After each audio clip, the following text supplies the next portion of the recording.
Boa noite, amigos, amigas do Chico Xavier. É sempre uma grande satisfação nós estarmos reunidos para refletirmos um pouco sobre os ensinamentos de Jesus. No assunto que nós trouxemos na noite de hoje, já previamente comunicado, a questão de exercitar virtudes. Na realidade, esse assunto é tratado já há muito tempo, né? Questão de milênios. E nós vamos buscar em relação a ele, não só virtudes, mas também alguns aspectos voltados para aquelas que não são, para os que são tratados como vícios. Nós vamos buscar, não muito distante, apenas próximo de 2.500 anos da nossa era, ou 500 anos antes do Cristo, onde nós buscamos primeiro a figura de Aristóteles, que está localizado há 334 anos, a 322 anos antes de Jesus. Que ele dizia existirem duas virtudes: a intelectual, que tem como objeto o saber. Obviamente, esta questão da intelectualidade, que tem o objetivo, não é, o foco do saber, de vez em quando ela seja aplicada, né? Porque simplesmente só a intelectualização sem a aplicação não leva a criatura às questões da sabedoria. E ele continua dizendo que também, né, então não é só a intelectual que tem como objeto saber, e a moral, que tem como objeto os atos da vida prática. Vale lembrar que aqui não é a questão da moral adaptada à cultura de cada povo, porque em muitas situações, em muitas sociedades, nós temos aspectos considerados de natureza moral, mas não necessariamente ético. Não é assim? Um exemplo, que aliás não está tão distante de todos nós. A escravidão era moral, porém não era ética. A escravidão não poderia e não pode ser ética quando nós tiramos a liberdade de um ser humano semelhante a nós. Mas era condição moral. A sociedade agia não só de uma maneira a ser reservado para um ou outro, era para quem tivesse recursos de adquirir tal propriedade, por mais absurdo que nos possa parecer nos dias atuais, né? Por isso usamos exemplo, mas nós temos, né, em muitas sociedades contemporâneas, nós encontramos questões tratadas como moralmente, como legais e não necessariamente éticas. Mas vamos ficar nesse ponto que é mais interessante e já está um tanto quanto distante de nós, né? Mas nós poderíamos usar exemplos de relacionamento com as nossas irmãs, com as mulheres, onde em determinadas culturas elas ainda são tratadas praticamente como objeto. Ainda tratadas como o 10º mandamento classificava as nossas irmãs, né, que nós não podíamos, né, as pessoas não podiam, de maneira nenhuma, cobiçar o jumento, as coisas e a mulher do próximo. E era colocado só a mulher e não o marido, porque a mulher era objeto. Então, ela era classificada dessa maneira. Lamentavelmente, né, pela questão sexista de algumas culturas, e que, obviamente, ainda existem reflexos consideráveis. Só neste ponto, entre a promulgação dos 10 mandamentos e a nossa condição atual, nós estamos distantes da sua programação, dependendo da sua apresentação, dependendo do historiador, cerca de 3.300 a 3.500 anos atrás. Então, vemos que os reflexos em algumas sociedades ainda são muito significativos. Mas voltemos ao ponto que nós tratávamos a respeito da escravidão. Lembrando também que a escravidão não se deu pura e simplesmente de nossos irmãos africanos por brancos. A escravidão foi entre negros, foi entre vermelhos, amarelos e brancos, porque ela está no espírito, na condição ainda, né, do espírito que não tem o respeito devido a si mesmo e, obviamente, os reflexos da falta de se dá em relação ao outro, né? O mais fraco, o perdedor, acabava se tornando escravo da sociedade que era a vencedora. Mas era considerado moral em relação a essas questões. O indivíduo passava a ser propriedade. Como propriedade que era possível fazer seguro de vida. Nós já falamos, já demos essa informação em outra palestra, mesmo no Chico Xavier, mas era possível fazer seguro da propriedade. Caso o escravo viesse a desencarnar, a seguradora faria uma indenização.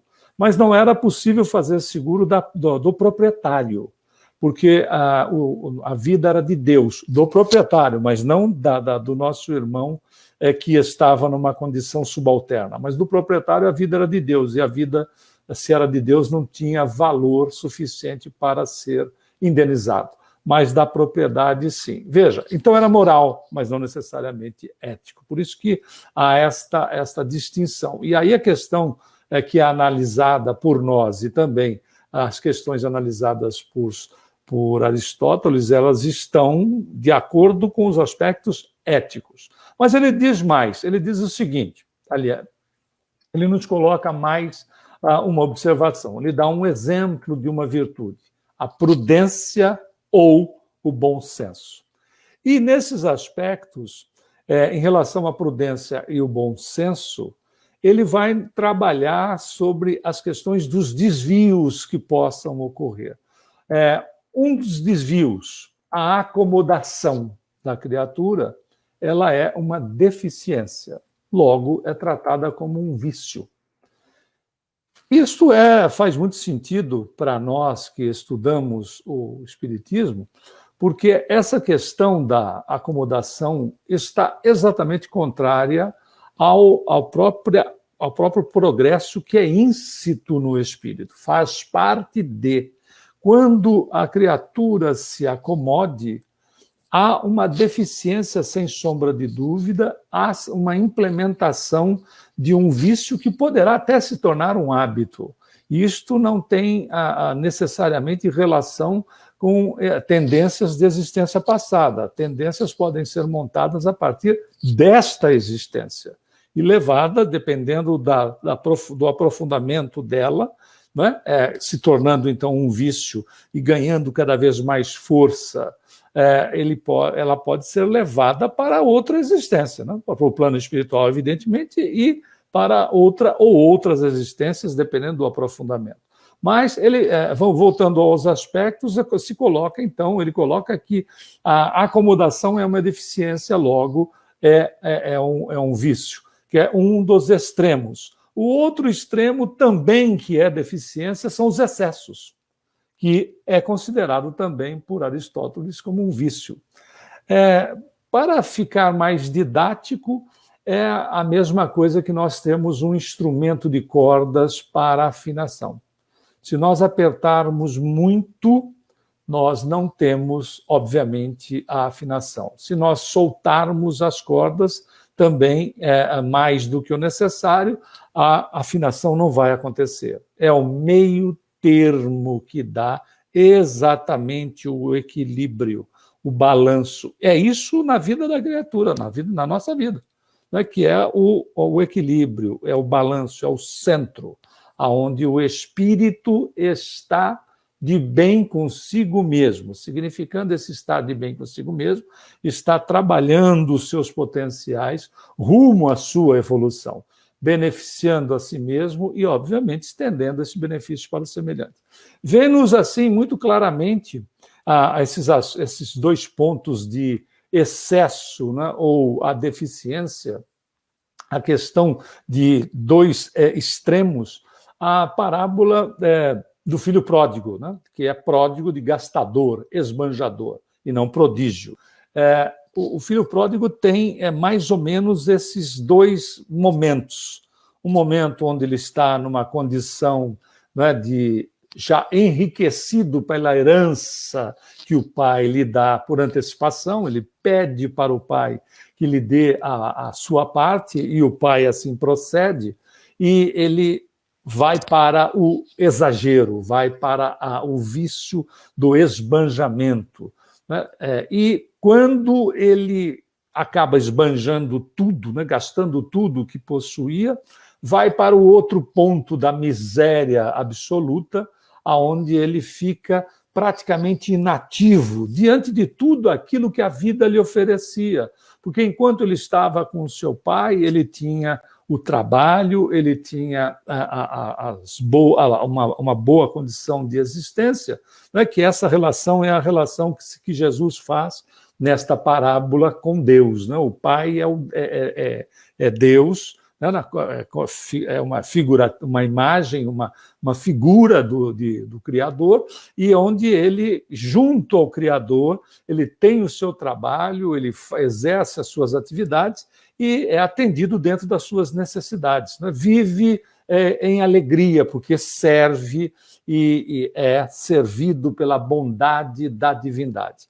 Mas ele vai para o outro extremo, ele vai para o outro ponto da miséria, da situação, né, de paralisação da sua própria pessoa.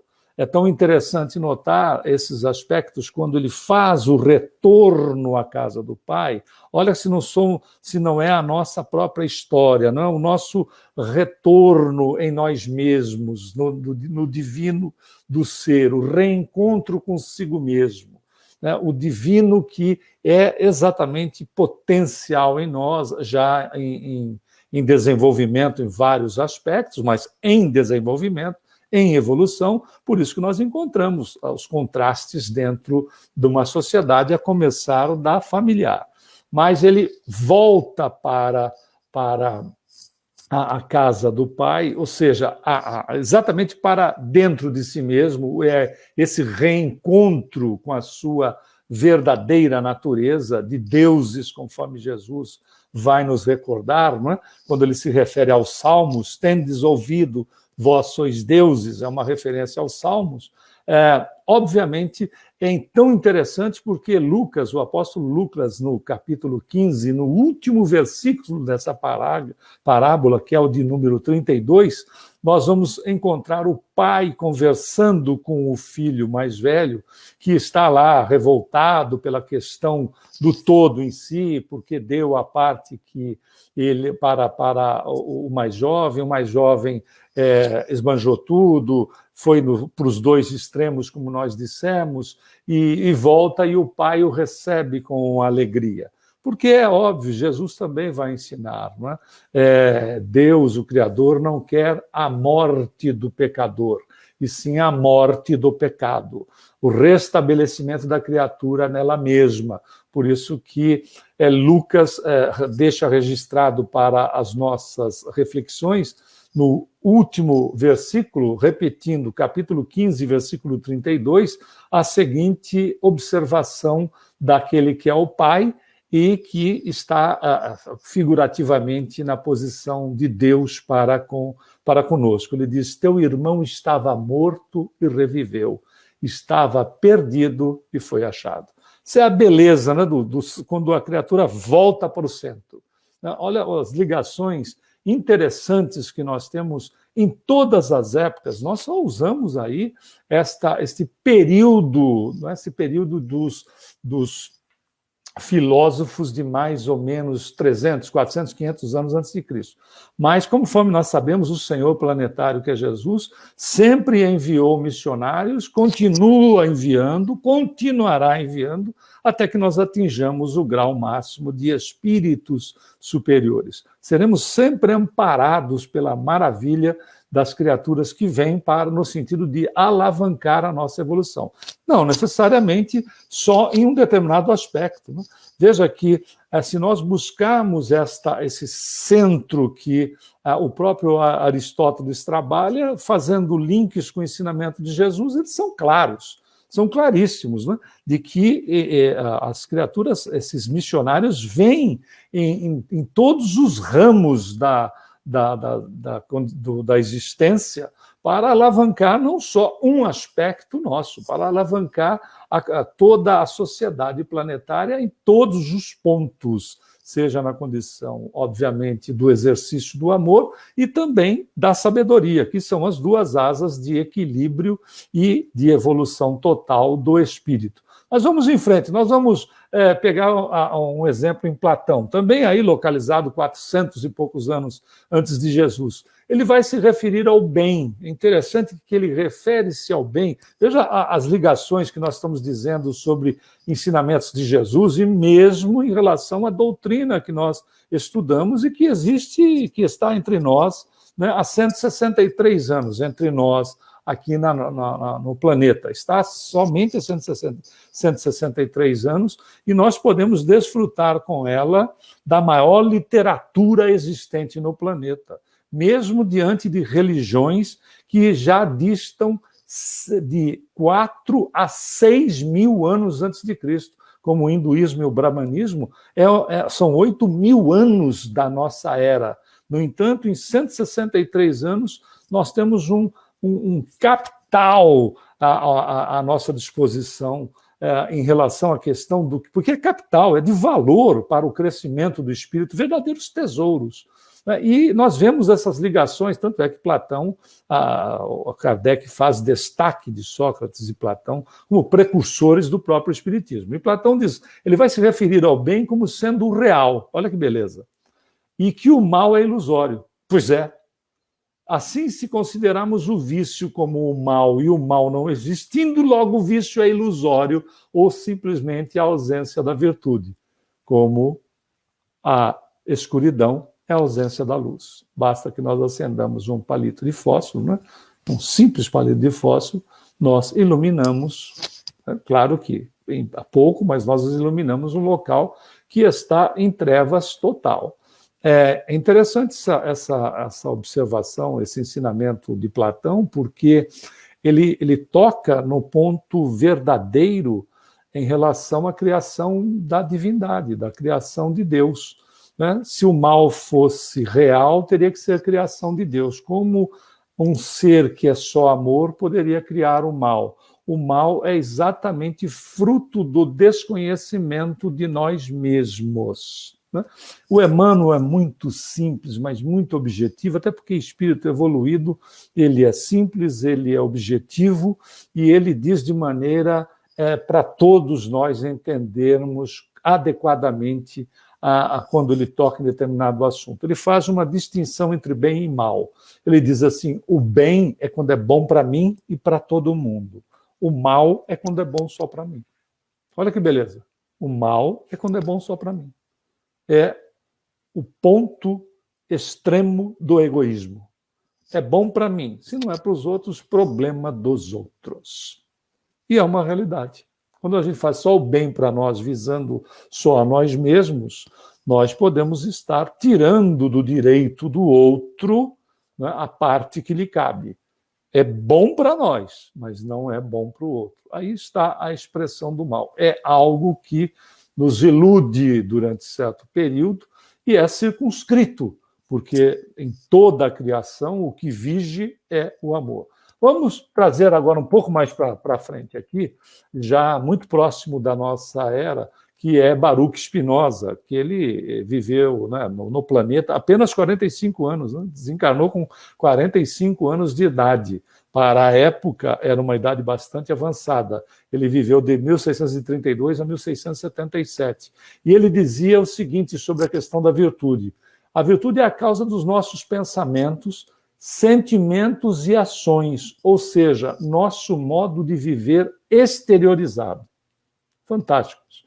O vício domina o indivíduo que se deixa governar pelas causas externas e a elas submete-se.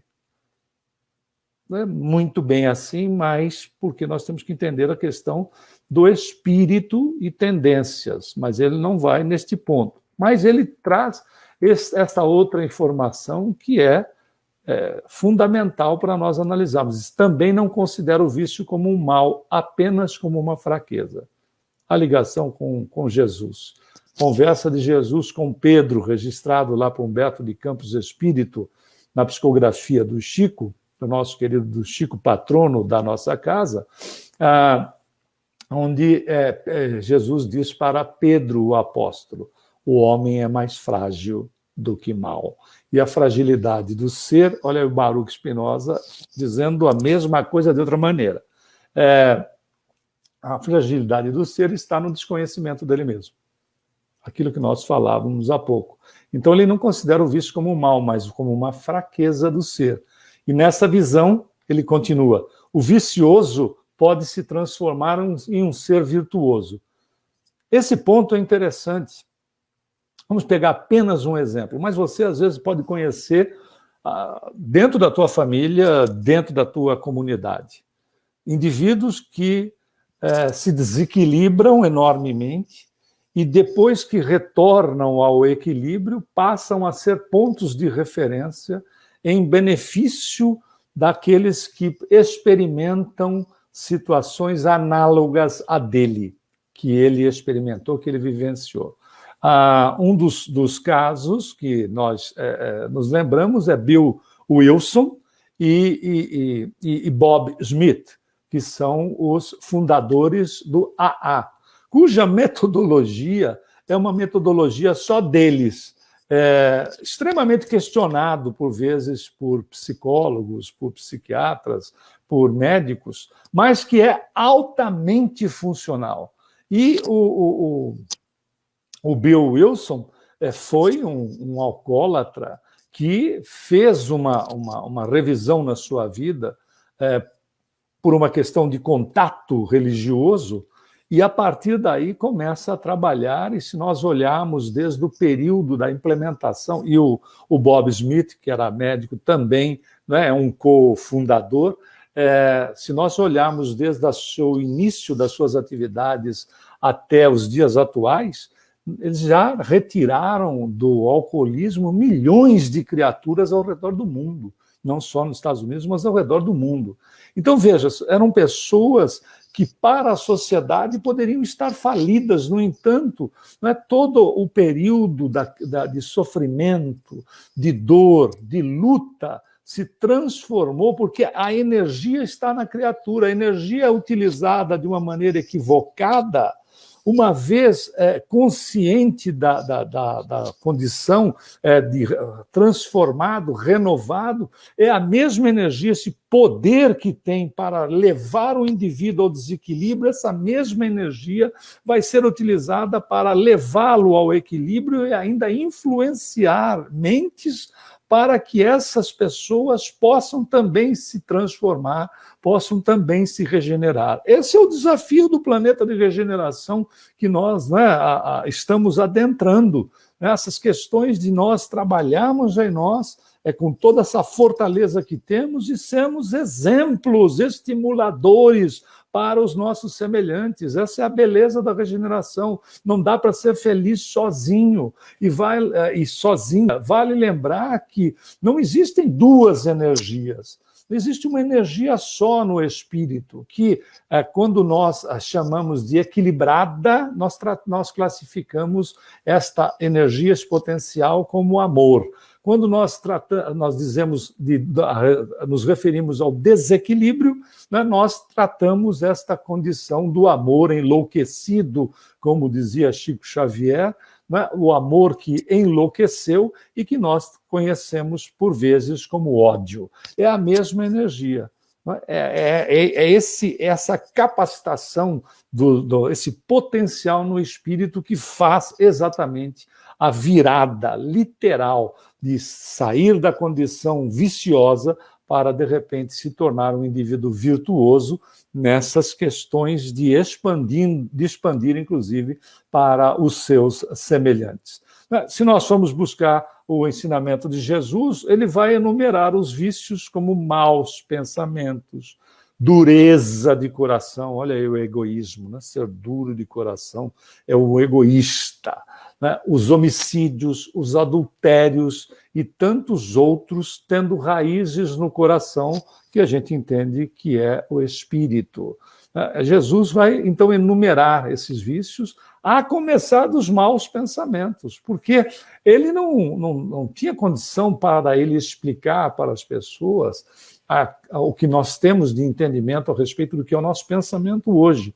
Né? Porque quando nós emitimos um pensamento, nós colocamos um agente energético na corrente da vida, que volta para nós enriquecido do bem ou do mal que nós desejarmos. Olha a nossa responsabilidade, porque não é a afetar ao emissor apenas, é também afetar aqueles que se sintonizam em questão de similaridade, que não é igualdade, mas de similaridade com aquilo que nós estamos emitindo. Nós reforçamos essas mentes vão reforçar a nós mesmos, porque volta para nós enriquecido. Por isso, o desafio para todos nós é a vigilância e a prece, a oração recomendada por Jesus, vigiar e orar, para que nós nos fortaleçamos cada vez mais e tenhamos responsabilidade sobre aquilo que nós estamos emitindo.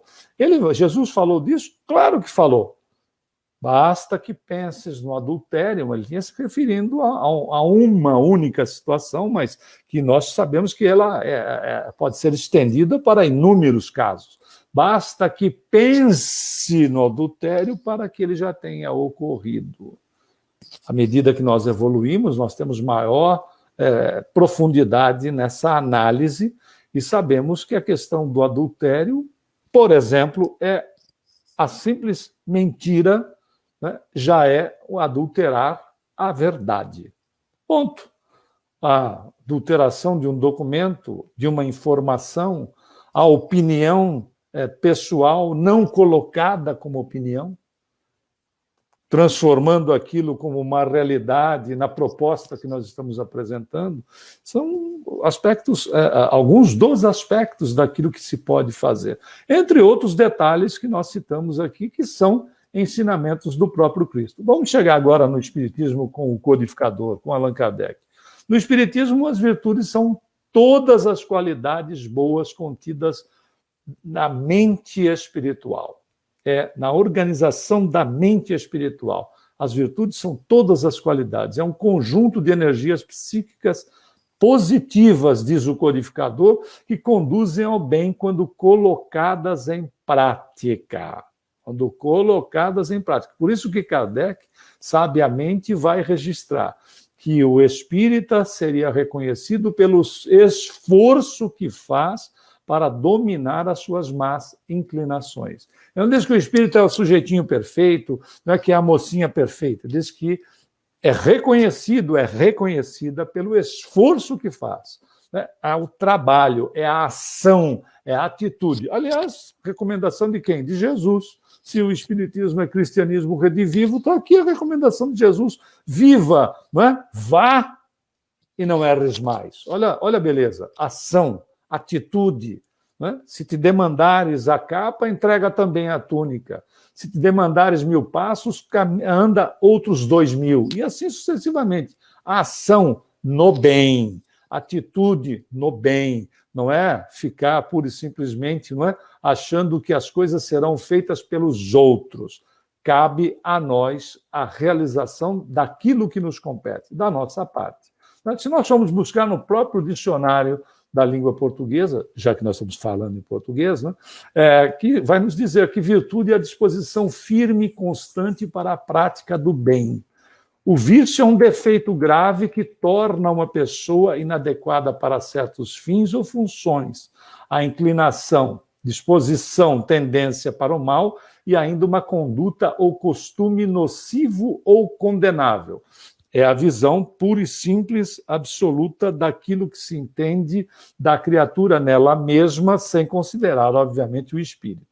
Mas Kardec, já no Livro dos Espíritos, olha quanta informação que nós temos para as nossas reflexões. Né? Ele diz, todas as virtudes têm seu mérito, porque todas são sinais de progresso no caminho do bem. Olha, o que o codificador está fazendo aqui? Chamando a nossa atenção para nós valorizarmos as nossas conquistas, por menor que elas possam parecer. Até porque elas só podem tomar volume à medida que nós façamos os exercícios. Por isso que nós colocamos no título, né, exercitando virtudes. Não é possível nós sairmos do 0 para o 100 numa única vez, considerando que o 100 pudesse ser o máximo. Nós temos uma caminhada aí até chegarmos. Essa caminhada é prática, é exercício, é ação, é em tempo, é dentro da nossa possibilidade, no tempo que nos é possível, né, mas ele é possível para que nós atinjamos resultados cada vez mais satisfatórios. Continua o codificador dizendo: sempre existe a virtude quando resistimos voluntariamente às más tendências. Fantástico. Suponhamos que eu tenha a tendência de ser maledicente. Em outras palavras, falar mal da vida alheia, língua de trapo e assim sucessivamente. A gente tem uma série de classificações. Quando eu consiga, não é vencer de uma vez ficando mudo, mas quando eu consiga minimizar essas questões, né, e aí de forma, claro, gradativa, mas minimizar, já é uma vitória em cima de um problema que pode ter sido, inclusive, tendencioso, vindo de outras existências, onde a minha língua foi, né, ficando cada vez mais afiada. E isso pode ter uma relação, como pode começar agora, mas ela pode ter uma relação até mesmo nessa condição. E essa é a beleza. É de pequenas vitórias que nós alcançamos o resultado final, a medalha, não é? A primeira posição. E ele continua dizendo: o sublime na virtude consiste no sacrifício do interesse pessoal para o bem do próximo. Aí ele pega realmente no calcanhar. Ele diz: uma desinteressada caridade.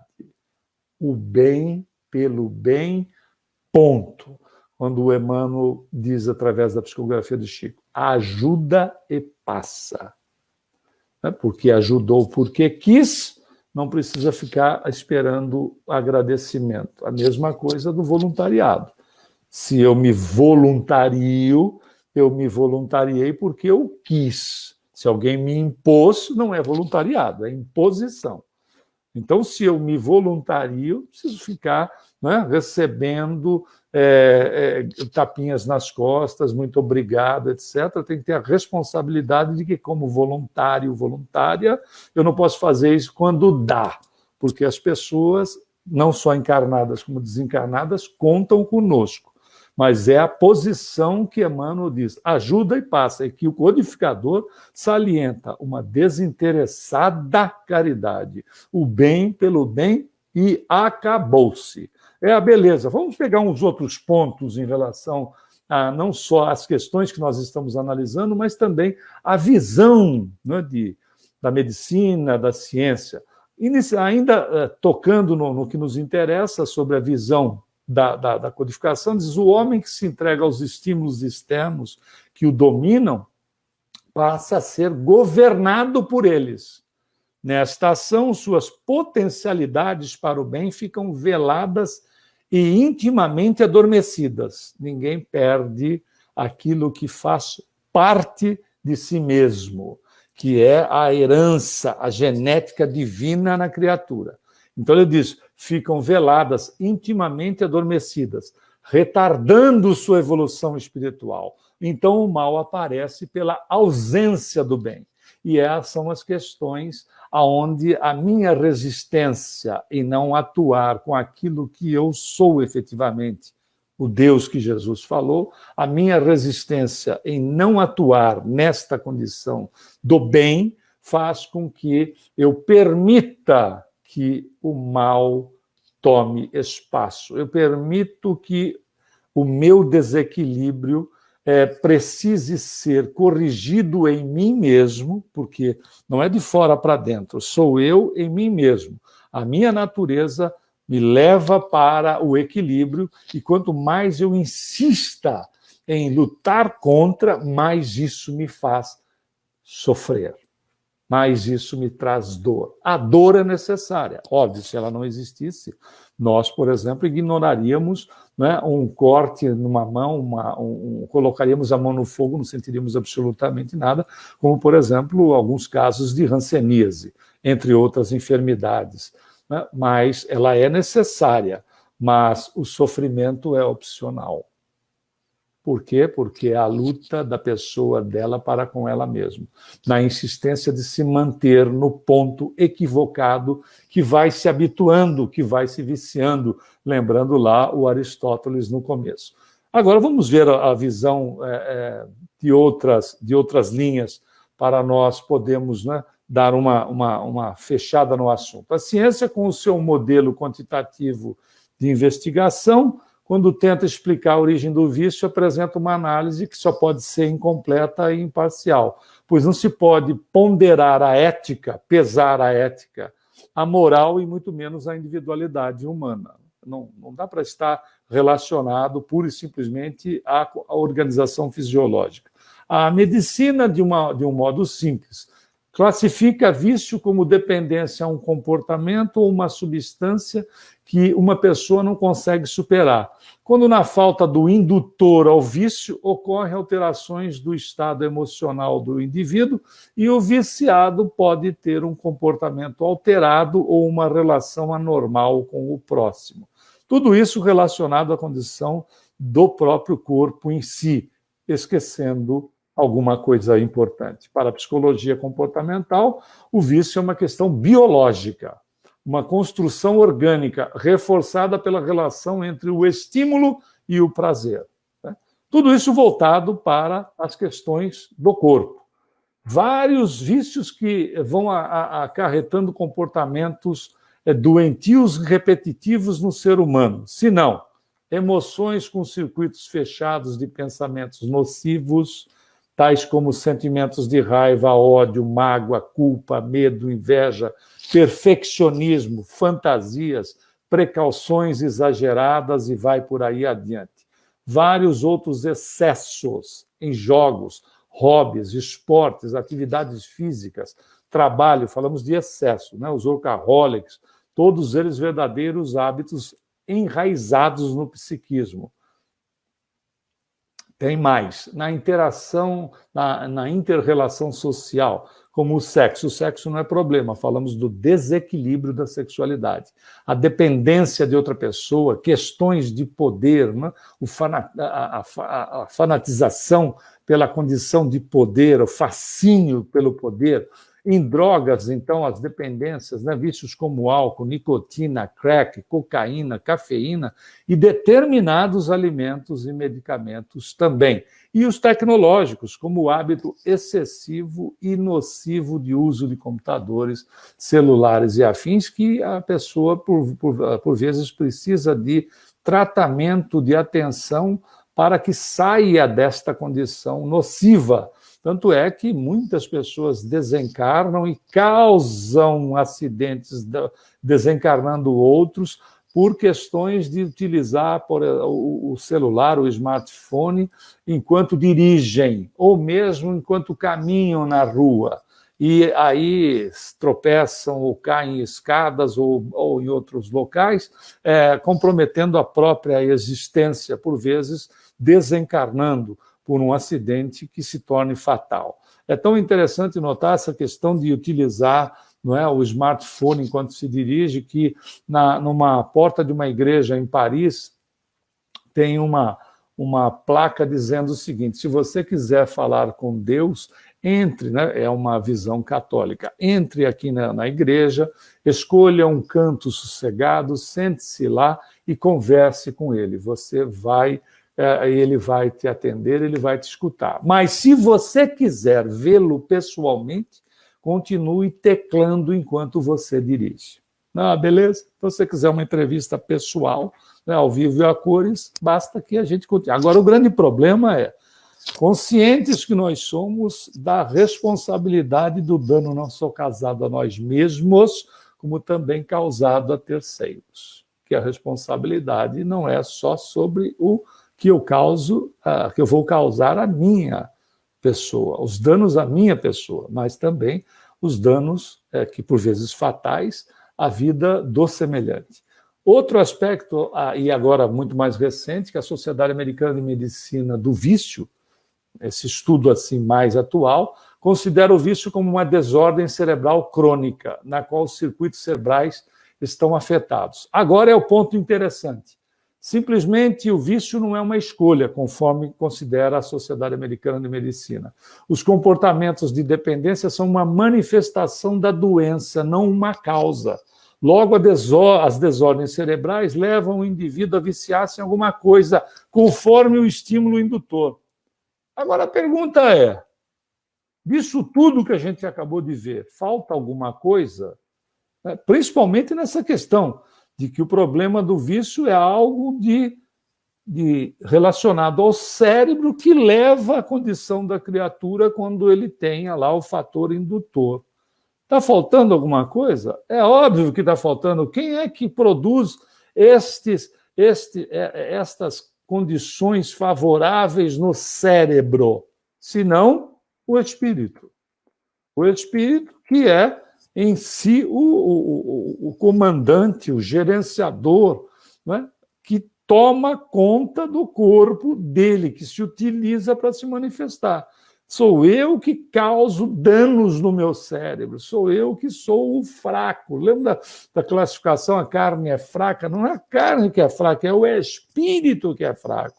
E que, obviamente, implementa as suas fraquezas no corpo que utiliza. E a ciência vê o efeito, mas ignora a causa, mas localiza o efeito. É uma questão de tempo para admitir a causa. Já a doutrina espírita esclarece que todos os homens são capazes de transformar-se e renovar-se. Claro, em muitos casos, nós necessitamos de terapeutas, nós necessitamos da terapia medicamentosa, nós necessitamos de assistência, dependendo do estado de aprofundamento do problema em si, nós mesmos. Mas nós sabemos que todos os espíritos, com a assistência da medicina, com a assistência terapêutica, nós temos a possibilidade da mudança. E a doutrina, como dissemos, esclarece que todas as criaturas, homens no sentido de ser humano, somos capazes dessas transformações e de renovações. E para mudar ou transformar hábitos nocivos, porque nós não desaparecemos com o hábito, nós os substituímos, nós precisamos fazer uma transformação. Não é aquela questão, utilizamos a energia de forma equivocada, não dá para jogar tudo fora. Nós precisamos transformá-la para as condições melhores em nós mesmos, que vão se refletir, evidentemente, com aqueles com os quais nós nos relacionamos primeiramente, para depois haver os reflexos na sociedade como um todo, dependendo do nosso campo de atuação. E mais para mudar, então, ou transformar hábitos nocivos, trabalhar muito no aprimoramento do conhecimento, do discernimento, da vontade, da autoestima, da fé e da esperança. Tudo isso nos pertence. É incrível, né? Aprimoramento do conhecimento, do discernimento, da vontade, da autoestima, da fé e da esperança, isso está no espírito, está em nós, esperando que nós façamos o exercício dessas qualidades, dessas potencialidades, para que eles tomem lugar, substituam hábitos desagradáveis, né? Quebrem as estruturas de vícios. E aí é evangelioterapia. Não é outra opção. É evangelho na veia, como nós costumamos dizer, né, de uma forma muito objetiva. É colocar da maneira que seja possível, dentro das nossas possibilidades, o evangelho na nossa vida. E a vida de relacionamento com o próximo mais próximo, que é a nossa família, que são o grupo de amigos, que são parentes, as pessoas com as quais nós nos relacionamos, por vezes, no dia a dia, em relação de trabalho, com o pet que nós possamos ter, com a natureza, né? Porque o próximo não é só aquele que se assemelha, o próximo é a criação divina. Então, é toda a criação. porque a criação, nos seus momentos mais primitivos, no sentido de primitivo, porque estão iniciando, serão criaturas semelhantes a nós no futuro. Então, a relação com a criação de Deus é efetivamente o respeito, demonstrar respeito que temos pela divindade, porque se tudo é criação da divindade, quando nós temos respeito pela sua criação, nós estamos respeitando a divindade. Quando nós procuramos estender o nosso amor, a nossa boa vontade para a criação de uma maneira geral, nós estamos literalmente fazendo a ponte do amor para com Deus. Essa é a realidade, né? E aí, buscando o Emmanuel mais uma vez, só que dessa vez no livro Pensamento e Vida, um dos ensinamentos nessa obra, ele diz: a evolução impõe a instituição de novos costumes. Olha a substituição. A fim de que nos desvencilhemos das fórmulas inferiores em marcha para os ciclos mais altos da existência. Até porque, quando nós nos empenhamos nesses aspectos, nós estaremos exercitando as nossas virtudes, as nossas qualidades e teremos paz. Aliás, falando em paz, muita paz a todos.